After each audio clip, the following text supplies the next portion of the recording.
ఇప్పుడు కవిత గారు అరెస్ట్ అవ్వడం తప్ప లేకపోతే రైట్ అయినా? తప్పే కదా, ఆమె తప్పు చేసింది కాబట్టి తప్పు అయింది. అక్రమంగా కేసులు పెట్టేసి తీసుకెళ్తున్నారని చెప్పేసి అన్యాయంగా ఎవరు చేయలే కదా, అది అది దొంగతనం చేసింది కాబట్టి బయట పడదు కాబట్టి చేసింది ఎవరైనా. మరి అంటున్నారు ఇప్పుడు 190 కోట్లు తీసుకొని ఇప్పుడు హైదరాబాద్లో ఆస్తులన్నీ సంపాదించుకుందని చెప్పేసి అంటున్నారు. అది ఎంతవరకు వాస్తవం మీరు అంటున్నారు, వింటున్నాం. నాకు కూడా అంత క్లియర్గా తెలియదు.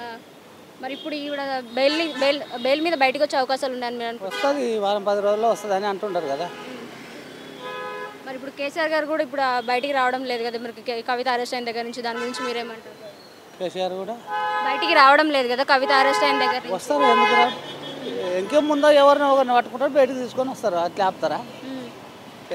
మరి ఇప్పుడు సడన్ గా ఇప్పుడు ఎలక్షన్స్ టైంలోనే ఎందుకు ఇట్లా అరెస్ట్ చేస్తున్నారని మీరు అనుకుంటున్నారు? కాంగ్రెస్ వాళ్ళు ఏమో వాళ్ళే చేసిన అంటారు, బీఆర్ఎస్ వాళ్ళు బీజేపీలు వాళ్ళే చేసిన అంటారు, వీళ్ళు కూడా వాళ్ళే చేసిన అంటుంటారు.